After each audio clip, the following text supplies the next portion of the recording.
Good morning and welcome to episode 62 of the Jaguar Report podcast. My name's Gus Logue. I'm joined by my co-host John Shipley. John, I like the color you've got on today. Yeah. Looks good on you. I look like a John and I blueberry. are just both wearing like pretty much matching blue/teal hoodies. So check that out on the YouTube. How's it going, John?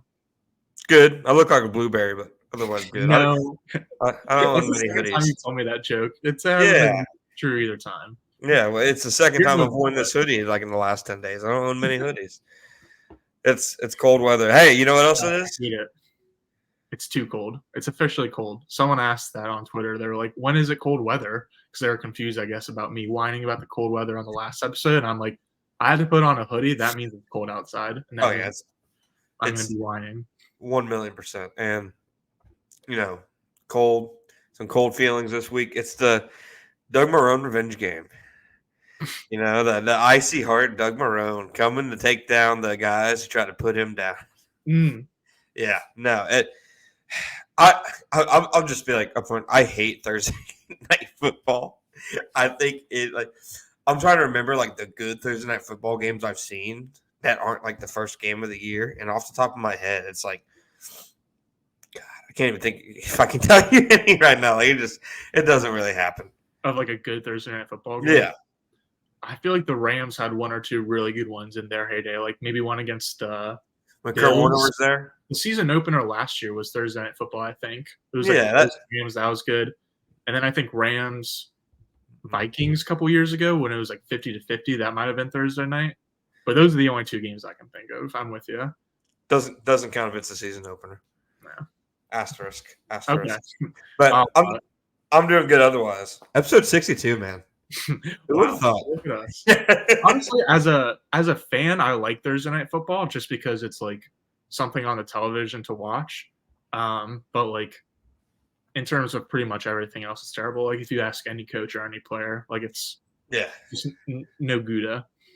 Yeah, no, like literally every player that like talked at the podium this week made some kind of comment about why playing on Thursday night basically sucks. It was like an NFL game is so intense. Like players don't start feeling semi-normal by NFL player standards until around Thursdays. And my teams don't even really practice. Like they have really one day out on the field, and it's not even like really like a full-on practice. It's a dumb concept. So I don't know. Short week, third game in what, like 11, 12 days, something like that. It's a big one. So I mean, we can start right with the offense. I think the elephant wearing a knee brace in the room is Trevor Lawrence. What are your, I guess, early thoughts on one? Does he play? And just your guess, reading the tea leaves and everything. And two, how much is he impacted if he does play? And he's obviously, not 100%.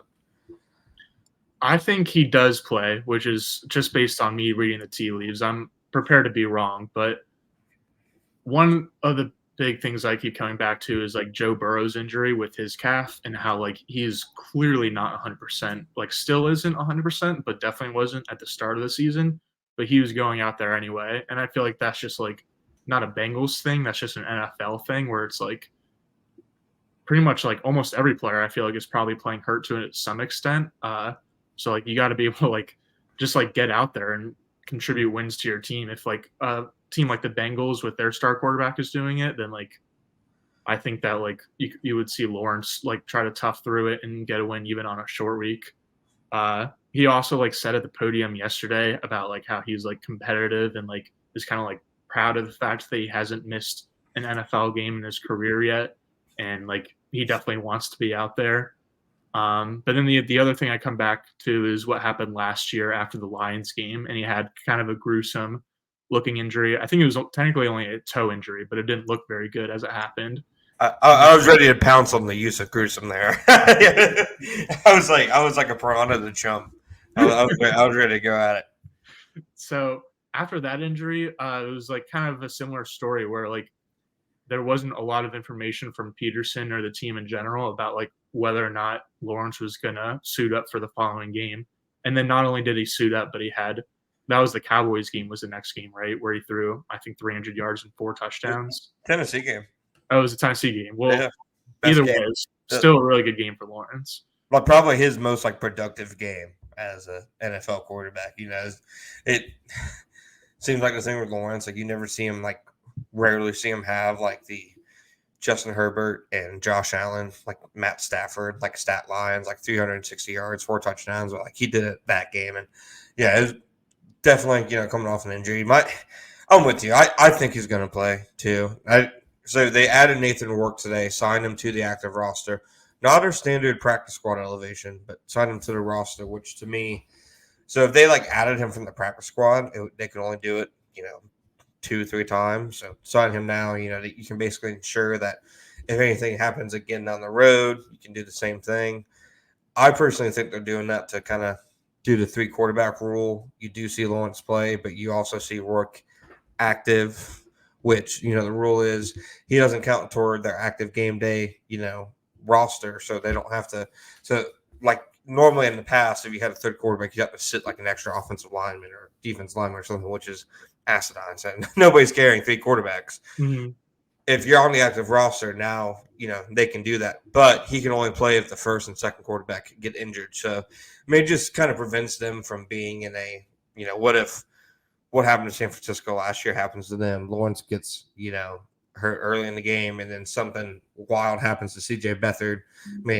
I think Christian Kirk played quarterback in the past. I'm not sure. Logan Cook, maybe he'd be the emergency.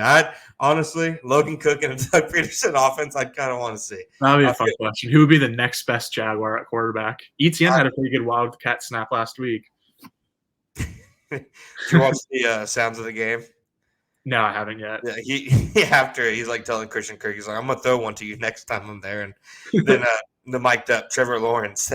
He doesn't say anything during the play, but it just zooming in on him in the corner when he's at receiver and him just running at him. It's good stuff. It's good stuff. That release, man, he gets off the line faster than Quinn Johnston. I was looking at through pictures on from Getty or USA Today to put into a photo for a Big Cat article, and I looked up Trevor Lawrence. And there was one of him sprinting he was running around. I was so confused until I remembered that he actually was lined up outside on that one play. But I was this doesn't look anything like what a picture of a quarterback during a game should be. No, not at all. And so I'm with you. I think he's going to play too.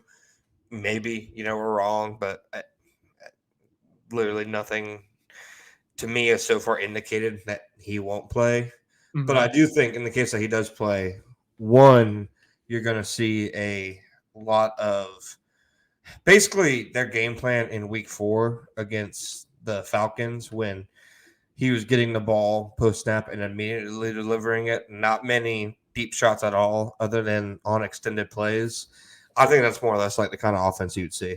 A lot of targets under 10 air yards, more or less, maybe a Gardner Minshew offense. You probably still do some math. Oh, hey, an injured Trevor Lawrence can do what Gardner Minshew does. Is the take there? But he can do a lot more. Is all I'm saying. Obviously, but the type of offense, I could still do him. I could still see him doing something. I just thought we were done with Gardner talk, and then I don't know. You caught me off guard. It's recent. Okay, who's in the okay? Brock Purdy offense. No, it's fair. I'm just a Brock Purdy offense. Okay. Yeah, a good one. Yeah, fair. Where it'll be a lot of definitely a big Travis Etienne game. They're gonna hope that he can carry the team as much as possible for sure. And then off of that, make everything an extension of Etienne or an extension of the run game. With I'm sure there'll be plenty of RPOs, plenty of screens outside. Whatever play action, probably won't be a lot of play action this week just because it requires a lot of mobility from the quarterback. So if you do see it, maybe it's just play action from shotgun. And so that Lawrence is kind of using his legs a little bit less, but I definitely think that it'll be one of those games where Lawrence's time to throw is pretty much at or under 2 seconds on every drop back. So it'll be difficult to face against the Saints because they run a bunch of press man coverage where they're just trying to disrupt the timing of routes and concepts, and it will just be a real battle to see who can win the first 2 seconds of every play for this Thursday night game. It's probably not that different, like stylistically, from the defense they played in Week 4 again when they played the Falcons. Like a lot of similar traits with Rod Nielsen, the former Saints defensive assistant. You look at the Saints defense, and like you said, obviously it starts with a lot of press coverage, man coverage. That instantly, they kind of said before, most time when they played man press teams, like Christian Kirk is going to be the guy to get the ball to. I think it's going to be a big Kirk and Ingram week in the passing game. And I think, like you said, ETN, it wouldn't surprise me if ETN set a career high in carries this week. Mm-hmm. Maybe this is the week you try to give Tank like an extended, kind of workload in the running game. Right. But I definitely look at the Saints defense and what the Jags offense does well. I mean, the Saints defense they're probably like a top 10 pass defense, and that's in part due to they have a really good coverage linebacker in Demario Davis. Marshawn Lattimore is fantastic, and they have a couple of really solid pass rushers, Curtis Granderson, Cameron Jordan, obviously. But the run defense is not very good. It's bottom like quartile in, of anything, really success rate, rushing EPA, rushing DVOA, everything. So do you think that even with the Jaguars like having probably a banged up offensive line and having their own rushing issues this year, do you think that they are equipped to be that kind of team that kind of relies on its running game against a weak running defense, or do they still have to kind of show that they can be that kind of offense? I think they'll be like good enough this week specifically. I mean, if they had like a fully healthy quarterback, then I think I would be like, yeah, they have the type of running game, even with the injuries up front, where they could like ice the game if/when the Jaguars got out to a lead. So that'll be a lot easier said than done with Lawrence injured. Yeah, I mean, like just last week, Houston ran all over the Saints with your guy Dameon Pierce and Devin Singletary. So I definitely think that I was surprised when you said they were like bottom 10 in pretty much every metric. I thought they were more like average in every metric, or just would have been my guess. So I definitely think that like you might be able to see more success inside the tackles, because I feel like for the Saints run defense, like they're kind of built on having like two huge like defensive ends, and then like Demario Davis cleaning stuff up behind them. Like their ends are Cameron Jordan, who has like 8 Pro Bowls, and then I forget who their other end is. It's like Kylan Granderson. Curtis Granderson. Curtis Granderson. Kylan. I was kind of close. I was kind of there. You weren't even. I was mixing him up with Kylan Granson, the Colts tight end, for whatever reason. Sure.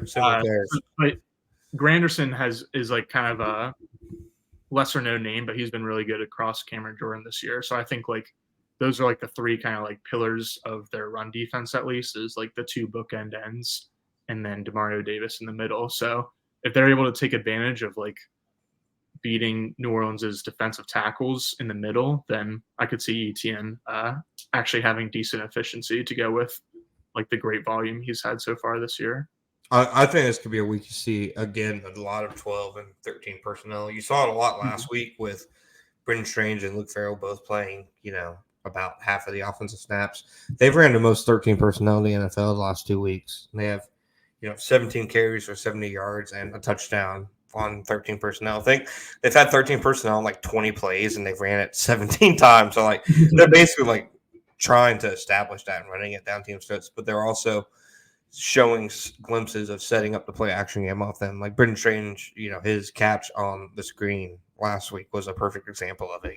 You can kind of tell defenses like literally aren't looking at him as a receiving target yet, because he's been used so extensively in the running game. So I think this is a week that you see a lot of that, the tight ends getting involved a lot, both in the running game and passing game. And like we said, I think Christian Kirk, Alontae Taylor is going to be the guy Kirk is drawing most of the game. Mm-hmm. Taylor's always been like a solid player in the NFL, but I feel like he was better as an outside cornerback. It really seems like kind of the weak link in the Saints defense right now is kind of that slot position. So I think everything's pointing to Kirk having a big week, but you also see the tight ends included a good bit. And I also think it's going to be interesting to watch the offensive line this week. It's up in the air. Obviously, if Brandon Sheriff's going to play, he's the kind of guy, like, even if it seems like most other people wouldn't play. Like I wouldn't be shocked if he plays this week. Yeah, I think you could like chop off his arm, and I'd be like, yeah, he's probably going to be questionable. Yeah, well, he's a machine, dude. So, but overall, the Jaguars, where they've been good on the offensive line so far, has been on the edges. You know, like Anton's coming off a game where he allowed 0 pressures. He has one of the lowest pressure percentage of any right tackle in the NFL this year. I think he is like top 5 in that metric. He's been incredibly unlucky where it's like a quarter of his pressures have been sacks, where everybody else, it's like the average is like 6% or something like that. So, and then Cam Robinson, since he's returned, only 2 pressures allowed and one of the best pressure rates among left tackles over the last 2 weeks. And like if you put up his pressure rate the last 2 weeks over like tackles during the season, I'm pretty sure he's top 5 as well. So they've gotten crazy efficient play on the edges outside of like a week or 2 here or there, and it seems like their issues have been more inside. Yeah, I agree with that. I mean, you had a tweet today that was like the Jags have 3 starting caliber offensive tackles for the second year in a row, which is crazy just based on what the state of the position is for any other team. Like most teams are lucky to have one pretty solid tackle. So yeah, it'll definitely be like strength on strength and then weakness on weakness of like outside versus inside trench play on Thursday. To back up your Kirk point, like I agree that like it's going to be or needs to be or whatever a big Kirk week, partly because of his matchup against Alontae Taylor, who's like kind of the weak link among the Saints cornerbacks, but also just because I think Calvin Ridley could have a pretty tough matchup against Marshawn Lattimore, and Lattimore is unlikely to necessarily like shadow him across the formation or anything like that, but like Ridley's 2 worst games were 2 catch performances against L'Jarius Sneed, thank you, of the Chiefs in week 2, and then AJ Terrell of the Falcons in week 4. Held 2 catches against both of those like just really good physical shutdown perimeter corners. And so again, like I don't think it's going to be like Ridley versus Lattimore every single rep, but for the reps they do match up, like I'll probably give the benefit of the doubt to Lattimore winning most of those. So Ridley faces a little bit of a tough test. Zay Jones isn't going to go again this week. So I definitely think Christian Kirk needs to like have a big game along with Travis Etienne. Yeah, no, I'm 100% with you. It's definitely a week I wouldn't be surprised if Ridley doesn't really put up. Like it's not. He was really good against press in Atlanta, but it just seems like right now that's still part of his game that is still kind of coming back for him. You know? Yeah, he did. He had some really good reps 2 weeks ago, I'm pretty sure, where it was like he just kind of like dusted the guys against press coverage, but like it's kind of like give or take. And I feel like when you see like those like tough individual matchups like Sneed or Terrell or Lattimore, like he'll have a little bit more difficulty. But like if he's going like press against like those Colts corners, even though he didn't actually do a ton last week, like they would not have been able to press him. So just to cover our bases, say CJ Beathard did play. Okay. Set me an over under on yards, passing yards. I mean, 225. 225. You think that's low or high? 225. Give me a second, because that feels high. Okay, yeah. Trevor is averaging 239. Ooh. Yeah. I'll give you 160. I guess I would take over 160, but minus or under 225. With a Tim Jones 40-yard touchdown. Yeah. Oh, absolutely. That would be like definitely like the thing I'm watching for if Beathard does go is like that Tim Jones hookup, and then maybe like Brenton Strange and even Elijah Cooks if he manages to get enough snaps. Because like I got asked earlier this week, like, you know, by a Saints person helping preview the game, like describe Beathard. And I think the big thing is like out of all, obviously he's a backup quarterback, so he has some deficiencies in his game. But if there's anywhere, like he's probably plus. Like he can push the ball downfield. You know, like literally every time he's like played, like he's been able to complete, vertical shot. So I definitely think that in any kind of scenario where he was playing, that they would still try a shot here and there. But I think we're both kind of walking the same direction in terms of we think Trevor plays. Yeah, to go back on your Rourke point, like some people might have taken that like as like Rourke is in, Lawrence is out, but like I think like you said it with the whole Niner situation, like they're just making sure that doesn't happen. I think like even if the team was 100% sure Lawrence was playing, they would still bring up Rourke. So I'm not like putting a bunch into that transaction. Yeah, I feel like the offense would be like pretty much the exact same thing with Beathard. Honestly, if he played, it would just be that like obviously it wouldn't look as good because you'd see a lot less like aggressive and talented throws. Like Trevor would try to rip like a whole shot here and there, or like fit a ball between two players, where like Beathard wouldn't, or at least wouldn't try to be able to, and takes like a lot more check down. So I don't even think like the game plan will change that much based on the quarterback playing. It's just the execution of the plays that would change. You made a lot of really astute points, but I'm going to hyperfixate on one of them. What is the name of the Jaguars Canadian League football quarterback? Rourke. Sounds like you're saying like the dog, like Yorkie. Rourke. Yeah, there you go. Rourke. Yeah, I guess I'm sitting here like, who the hell is he talking about? I'm like, who the hell is he talking about? Is that the cornerback they signed? Yeah, I gotta improve my pronunciation. I gotta check out the media guide, I guess. I'm throwing stones at the glass house. I can't. I mispronounce a word every other probably sentence. Some of it my occupational therapy background, some of it my just completely whiff. But on that note, you got anything else for us on the offense? No, I'm good. All right, we're gonna break. Be right back to cover the defense.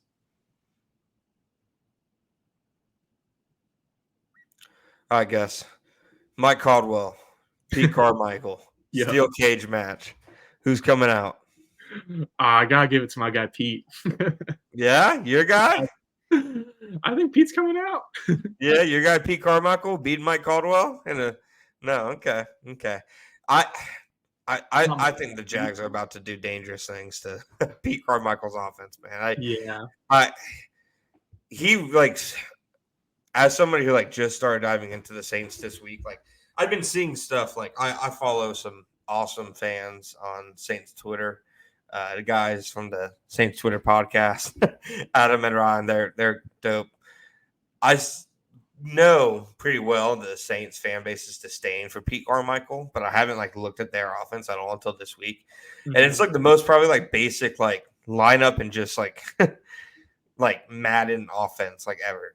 Like they were among the lowest teams in play action, among the lowest teams in motion. They actually had their highest rate of motion in these last 2 weeks, and that was after they more or less got bullied by their own local media into, okay, why don't we do motion? And his explanation was like, yeah, motion's pretty good. Maybe we should do more.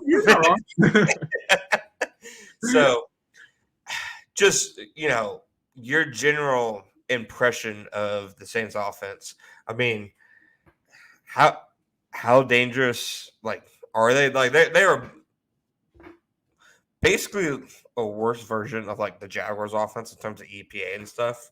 Like the Jaguars obviously suffered from those first like 2 or 3 weeks pretty badly, but they're like just below them and like all the graphs and everything. I mean, what are your impressions of them? Because I see Chris Olave, really obviously great player, blue chip player.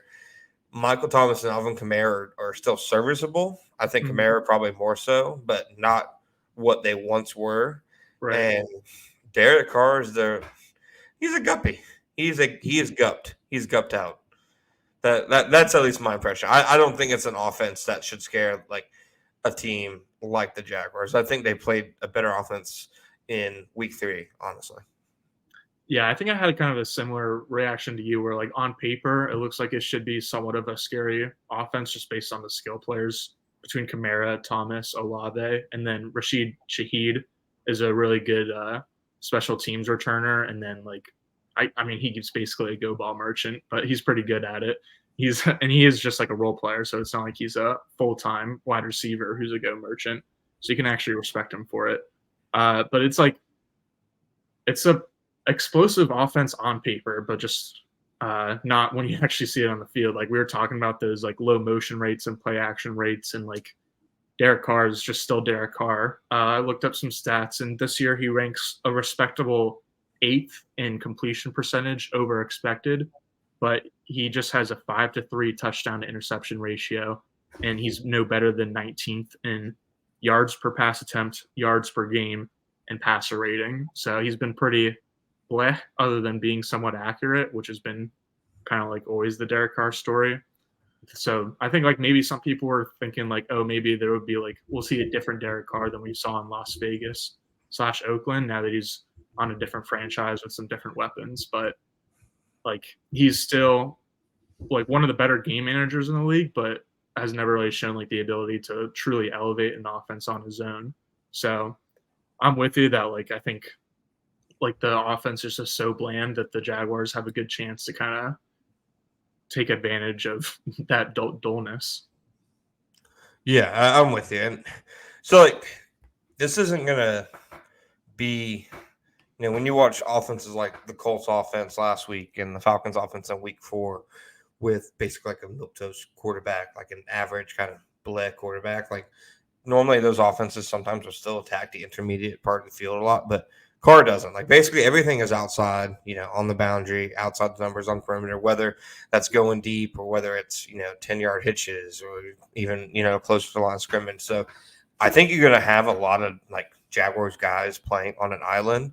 And that to me is probably the only thing about this matchup where I'm kind of curious about, because I know Darius Williams can hang with a guy like Chris Olave. He's always playing out of his mind right now. And it's not just the interceptions. Like his coverage has been, fantastic. Yeah. But on the other side, pretty obvious Tyson Campbell's not going to play. It's going to be Montaric Brown. I'd imagine they call up Tyson Campbell to be active, and then maybe even Eric Hallett too, just to kind of give themselves some bodies at the position. But it's probably going to be Buster Brown on the other side. And it's going to be a lot of really playing on an island because that's what the Saints offense does. I think Shaheed, anytime he's in the game, I think they're going to try to get him isolated with Brown. Derek Carr's completed 10 deep passes this year on like 30-something attempts, and 6 of them have gone to Shaheed. His only 2 touchdowns have gone to Shaheed. He's like 4 of 22 on deep passes to every other player on the Saints roster. So I think what the Saints are going to try to do is, generate explosive plays against Buster Brown, especially with Shaheed. And I think that's the biggest thing that the Jaguars have to look out for this week. And you'd say, maybe the way to stop that is with 4-man pressures. That's where I'm kind of curious to see how this game goes, because this is a case of the Jaguars are playing a severely banged up offensive line, an offensive line that wasn't playing well when it was healthy, but it's a severely banged up unit. James Hurst is out. I believe Ryan. I'm not even going to try this. The really good, the really good right tackle is also probably going to be out. So it is going to be a lot of moving pieces there. The last time we saw the Jaguars against like a bad offensive line with a bunch of backups in was week 3, and it was one of their worst performances in terms of a pressure rate, this season, if not the worst. I think Josh Allen and Devin Lloyd were the only guys to record multiple pressures that game, and Devin Lloyd's are obviously on blitzes. I'm interested to see if the defensive line can take advantage of a bad offensive line this week, because that to me will tell you where they're at entering the trade deadline. I think this is a big game in terms of really seeing what you need to add there. Yeah, I was really concerned about the Tyson Campbell injury at first, just because like it's going to be Montaric Brown out there, like on a little bit of an island, the way the Jags play defense with a lot of like one high coverages and just having their corners play a lot of island ball, but also like with the skill players that the Saints have, like they've got a good amount of speed between Shaheed and Olave, and then height with Michael Thomas. So I was like pretty concerned at first, and that plus like the Lawrence injury was enough for me to be like, okay, like short week on the road, like this doesn't seem very good for the Jaguars. But as you mentioned, like the Saints offensive line is probably like the biggest injury concern / overall concern / potential mismatch in this game, because like Ramczyk is their best offensive lineman, and he had a concussion, so he's unlikely to clear protocols by Thursday. And then Hurst plays guard for them, but he actually played tackle last week to replace Trevor Penning, the 2022 first-round pick, just because Penning got benched for him. But then Hurst had an ankle injury, so now Penning is going to go back into the starting lineup. So it'll be like Penning and then whoever their like third or fourth string tackle is on the other side. So definitely going to need a big performance out of Josh Allen and like the entire pass rush. But like the fact that there's injuries for the Saints up front, like gives me a little bit more peace of mind for the Jaguars' injuries on the back end, just because like we've heard Mike Caldwell and every other defensive coach talk about how like the front end and the back end in the pass rush and the pass coverage are kind of like tied in hand. So I think like even though Montaric Brown being out there against like someone like Olave doesn't really seem great, neither does Josh Allen against Trevor Penning. So I think we'll see those like injuries almost offset themselves a little bit, and then it'll just be the slot fest we originally anticipated. Good point. I mean, Trevor Penning is like bottom 10 and like pressure rate and total pressure given up a tackle. He's been absolutely terrible. So I'm rarely right when it comes to draft prospects. As much as I love the draft, I'm rarely right. But that's one like you watch his film and the Senior Bowl, and it's like other than starting fights in practice, what does he exactly do? And right. I remember having to take that. Wow, why is Trevor Penning in the top 15 of all these mock drafts and Tyler Smith isn't? And some dude like went ballistic on me. Like, you can't honestly believe that. And it feels good to be like extremely on brand about that one. It was a very safe pick. Like they gave up a ton of capital to draft the guy, and it's the most obvious. Like it was like the Marcus Davenport pick. It was the most obvious. Like what are you doing selection? They gave up crazy capital for Olave too, and like Olave. I don't even know if he's. Come on, say it. Say it. I was gonna say I don't even know if he's like worth a trade because he's like definitely a legit number one NFL wide receiver and he's very, very good. But like they basically used 2 first-round picks to draft him. That's a sensible take. I thought you were going to come with a little more firepower than that. No, like Jamar Chase would have been worth 2 first-round picks. I don't know. Justin Jefferson would have. I don't know if Chris Olave would have. Okay. Would Garrett Wilson be worth it? The fact that you're thinking about it. I would say no, but I'd rather have Wilson than Olave, if that answers your question. Wow. Okay.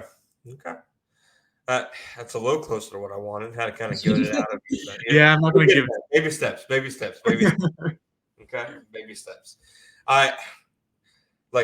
Overall, I think the Jaguars shouldn't have many problems winning on the early downs. Like to me, it's just avoiding those explosive plays that are self-inflicted. And I think as long as they do that, okay, what the hell's Gus doing? Okay. for the YouTube crowd.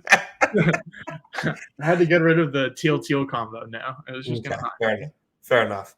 But I think as long as they limit like the explosive plays in the back end that so far been to communication, and now I'd assume would be because you have a really inexperienced second-year guy out there.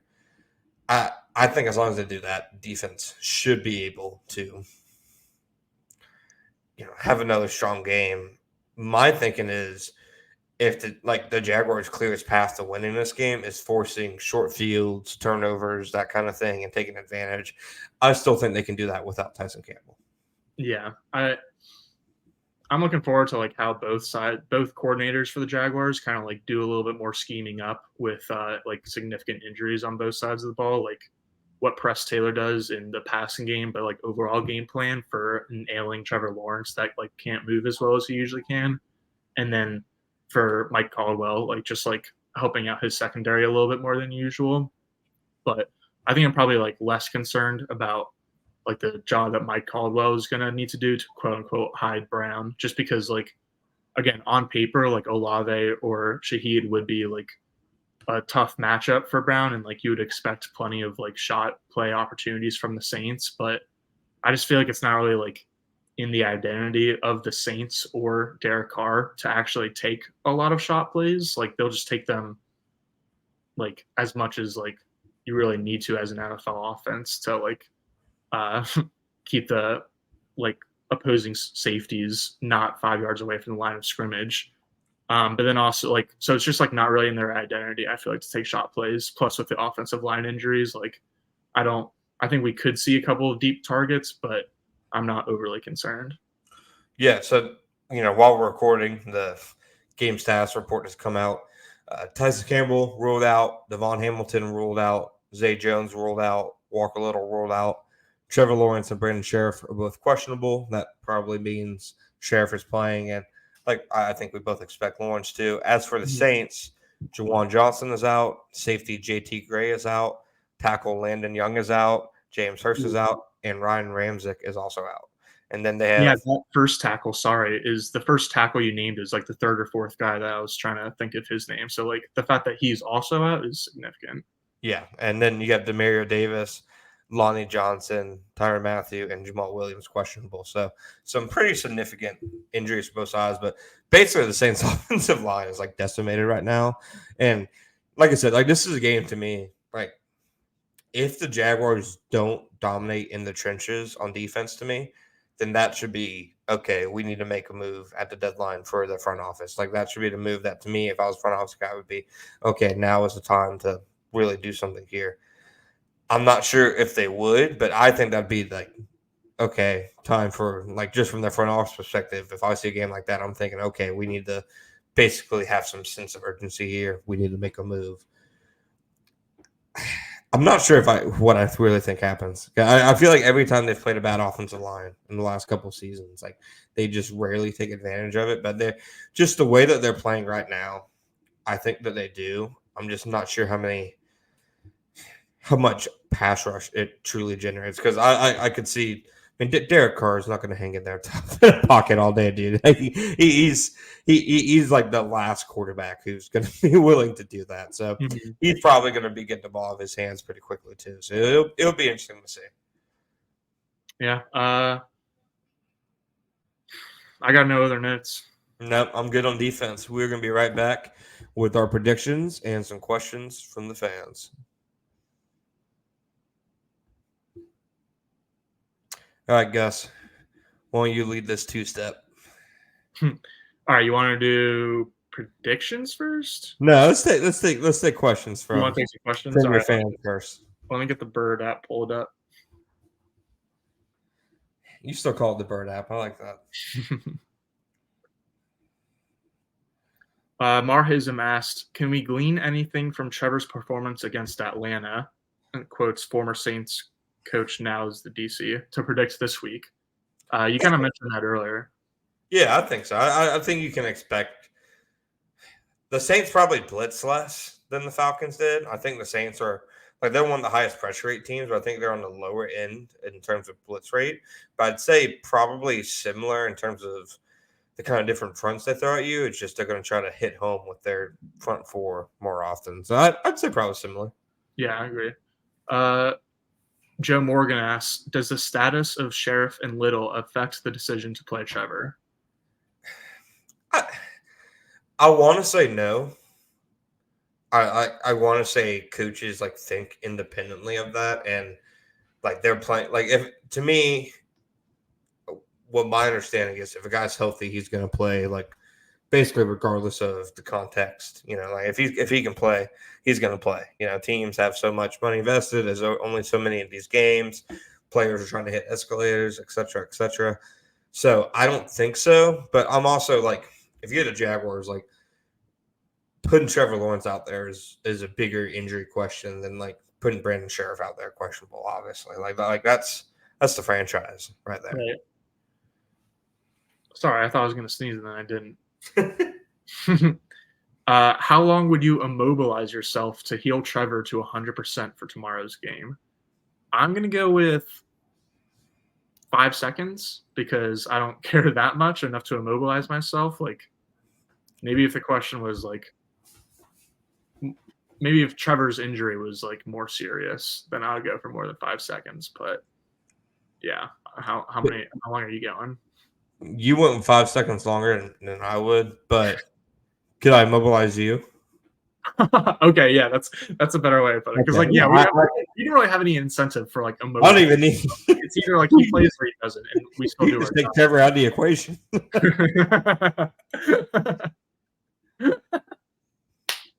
Okay, so the new question is, how long would you immobilize me to see Trevor Lawrence play tomorrow? I don't know. I don't know if I want to answer this. So either I get somebody to break your legs, or I spend my Thursday night watching the CJ Beathard Jaguars.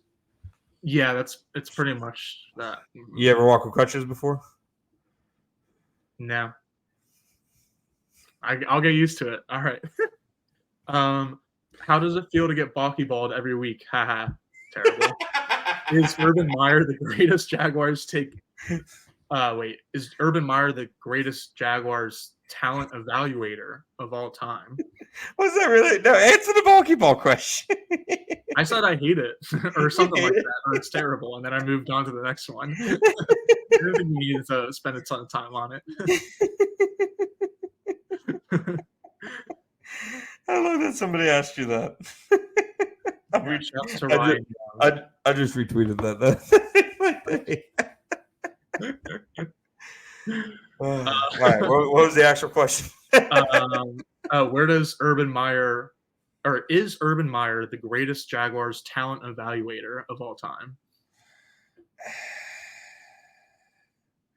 It's such a layered question. I'm going to say yes, other than Tony Khan on day 4 of drafts. No. So, Dave Caldwell was a better talent evaluator than Urban Meyer. That goes without saying. Who did Urban Meyer?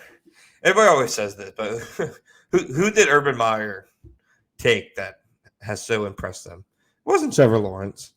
Was it the guy that he didn't even want, Travis Etienne? Yeah, the guy he settled for. Right, and Tyson. I know people love to tell themselves this lie. Was not an Urban pick. That was like Trent Baalke loved Tyson Campbell. So who is this guy that he picked? That no. Urban didn't do anything right. Dave Caldwell was better. That goes without saying. Dave really wasn't a bad talent evaluator. Tom Coughlin, the GM and the football czar, was better. I don't think I'd say Gene Smith was better. Shaq Harris. Do you know who Shaq Harris is? Nope. All right, let's go. Keep it moving. All right, next question. God. At what point do the Jaguars begin to take some of the load off of ETN? Seemed like they acquired multiple running backs in the offseason to share the load, but haven't seen that to this point. When he starts struggling? Yeah. All right. Answer. They're not going to take him out like while he's making plays. Like they're like to me, like the guys they invested in were more insurance options as opposed to lightening the load. Like I really think they're a team that's going to ride the hot hand. You know, like it's not a 2 running back system. It's not like. I was thinking earlier, like why hasn't Tank Bigsby gotten like just 2 more touches per game just to like see what he's got? And at first I thought it was like him thing, especially after week 1 with like those 2 turnovers. But now I think it's like less about anything that the coaching staff thinks about Tank, and it's more about just like how highly the coaching staff thinks of ETN. So exactly. Can the Jaguars afford having Josh Allen, Calvin Ridley, extend Trevor Lawrence, and sign Daniel Hunter? Can you Daniel? I forgot last speaking lesson. Daniel. Okay. No. Okay. Neil. Daniil. Okay. Daniil. That's easy. I can get to it now. All right. Daniil Hunter. Do you see a realistic landscape of the Jaguars roster after the trade deadline? So basically, like, would they have the money for Hunter, Allen, Ridley, Lawrence? I think so. I really think the Jaguars are going to have enough money to still be aggressive next offseason, even with an expected Trevor Lawrence, contract. And so if you look at how the Chargers pay Justin Herbert, one of the highest paid quarterbacks ever, but you look at his cap hits, he's really not going to be like restricting what they can do for another like 2 seasons. This season and the next. I think you can structure Trevor Lawrence the same way to where like you do it after the offseason, basically. You do it right before the season starts so you can still spend that money. And then he's not really constricting what you do into 2026. I definitely could see them having Calvin Ridley and Josh Allen on the roster and Trevor Lawrence extended and swinging for a big fish like Danielle Hunter. I could definitely see it. But I also think that there's a chance if you traded for Danielle Hunter, there's a chance that he is just a 1-year rental, which honestly, depending on the compensation, that's fine. Like taking a swing at a Pro Bowl pass rusher in a year that you can contend. I don't think that's a bad process. Right. I had the same idea or point that in mind that you had, which is just that like Lawrence's contract probably won't have like really big cap hits until roughly 2026. So I think there's a way that they could not just trade for Hunter, but also extend him and eventually kind of figure it all out. If this is win now, one trade on offense and one trade on defense that could actually get done to help the team. I'll go first. I'll say for defense, one of my hot takes is going to be Chase Young is the name that I'm going to throw out there. I mean, we talked about Danielle. We talked about Daniil's. We talked about Danielle Hunter a decent amount. You brought up Carl Lawson a few podcasts ago, and I still think that's like a good name to look out for. I think Chase Young makes a lot of sense, like less so from the Jaguars' point of view, but more so from Washington's point of view, just because he and Montez Sweat are both going to be unrestricted free agents this upcoming offseason. And so like it seems kind of unlikely that the Commanders will both have the money and be willing to shell out the money for like two major edge rusher contracts this upcoming offseason. So like just from common sense, like chances are they're not going to have Sweat or Chase Young on the team next year. And so if they want to part ways with one of them, Chase Young makes a little more sense because he's played about half as many games and like has a third of the amount of snaps as Sweat does in the past like 4 or 5 years.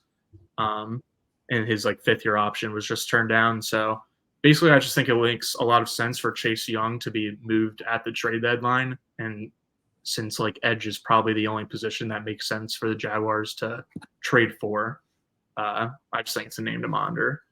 And then for offense, Zeke Elliott. I'll go with Zeke because we talked a little bit about him before the offseason. I said Deontay Johnson could be like a running back to look out for on the trade market. He plays for the Bears, but like Zeke would just be a guy that you could like get in, like trust immediately, whether it's pass protection, whether it's goal line and short yard stuff, whether it's like just being in there as a breather for ETN. Bless you. Sorry. So like I think like I highly, highly doubt that the Jaguars trade for anyone on offense, including running back. But like now that the Patriots don't really seem like they're going to do anything this year, like maybe see if you can take on Zeke's contract for just $1 million or $2 million. I would love to see people's reactions to Jaguars trading anything for Zeke Elliott. I would pay quality money to streamline that. I think for defense, you mentioned Carl Lawson. I think that's the one that makes the most sense right now. I would see who's in the defensive line market. I think Josh Uche is another guy that makes sense. I think even Kyle Duggar would be interesting just because of the style of player that he is. I think the Jaguars would be able to find some use for him, but there's obviously not a need. Offense is interesting. Two Patriots come to mind. Kendrick Bourne at receiver, because it's obvious that they have an issue at receiver when Zay Jones isn't playing. It's basically like there's a kind of like a blank space, like in the offense. Like it's not getting filled. And Mike Ogwenu, the Patriots right guard. Yep. From guard depth? I mean, they have the tackles. I feel like interior depth is something that they could definitely use. Maybe, have some competition. I know he plays right guard for the Patriots, so maybe see if he can play left guard, can provide depth there because Brandon Sheriff has now dealt with 2 different ankle injuries, and it's week 7. So I think that those are 2 moves I think, at least offensively, would make sense. I like that a lot. I think Daniil Hunter is like the player to watch for Jags fans. Good job. But, like the team to watch for Jags fans, I would say the Patriots because like Josh Uche would definitely be like right there on the list for me in terms of like Hunter, Lawson, and then Chase Young. Like he's right there in terms of like potential guys they could go after. Yeah. Especially because he is like basically just a designated pass rusher and doesn't really play a lot in early down. So like, it's not like he needs or would expect to play a ton of snaps. But then like Anenwu, Kendrick Bourne, Kyle Duggar. I feel like there might even be like one or two other like interesting names that I've seen swirling around. Trent Brown, who they have zero need for, but Trent Baalke obviously Big loves. bulky guy, yeah. Baalke ball. Yeah, I think like the Patriots is a good team to monitor. Gotcha. Let's see if we have any other questions. I think this is the last one. It's where does Trevor Lawrence rank among other quarterbacks in the league? I was thinking about this the other day, and I almost like feel bad for how much we've been like rating quarterbacks, especially in the summer when we did that, because I feel like ranking Trevor or any other quarterback against like his peers is like almost unfair in terms of like talking about like just how good or bad they are. Like it's like doing rankings and stuff probably isn't the best way to go about like analyzing players. It sucks. Yeah. But now that we've been asked it, I don't know. I guess off the dome, I would say Mahomes, Lamar Jackson. I think has had a great season. Josh Allen. Josh Allen. I mean, he beat Josh Allen, so that's why I was hesitating on him. Okay, fine. Well, no, that's fair. That's fair. No. Au contraire. For somebody who was literally introduced to me as a data-driven person, we're going with he beat Josh Allen. Come on. They both had great seasons. I'm not saying he's had a better season than Josh Allen. I mean, Josh Allen's had a better season than him, but they're in the same groupage. I think he's a top 5 quarterback this year, and I think he's a top 5 quarterback in the NFL. I think both of us would probably agree on that.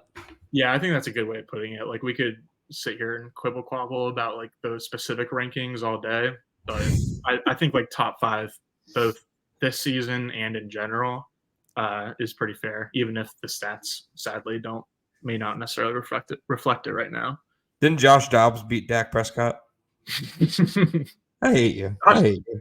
Yeah, let's that's move fair. on. Okay, that triggered me. Let's move on.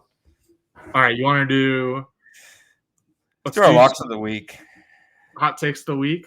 Yeah, hot takes of the week. What do you got for me, Gus? I need one. My hot take is Brenton Strange records 30. I hate how much I talk about Brenton Strange. Brenton Strange is going to record 30 more yards from scrimmage or more than Taysom Hill. Lock it in. Ooh, from scrimmage. I like that. Okay. Yeah. Let me make sure I write that one down because that's good. We'll have to revisit that next week.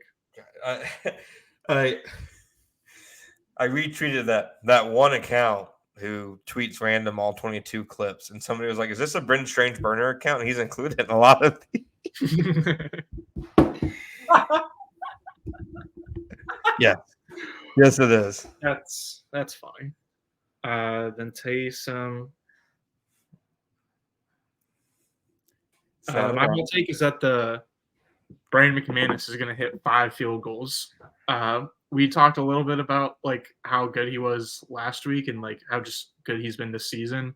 And I think you kind of mentioned it earlier about how like the Jaguars need to kind of just limit turnovers and create turnovers on defense and like play pretty good ball control in this game. Like the last I saw, the projected point total was 39, and like most NFL games are almost always over 40. So like that tells you how low scoring and ugly this game could get.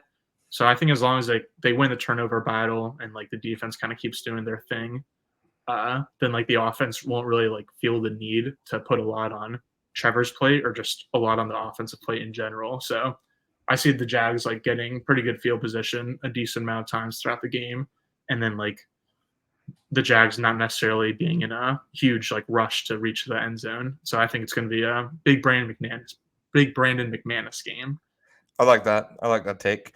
You have any picks for us? I'll go ahead and give you a couple of mine. Taysom Hill, over under 0.5 passing yards. I'm going under on the yards, over on the attempts. He's going to attempt to pass negative yards. That's right. That's right. That's right.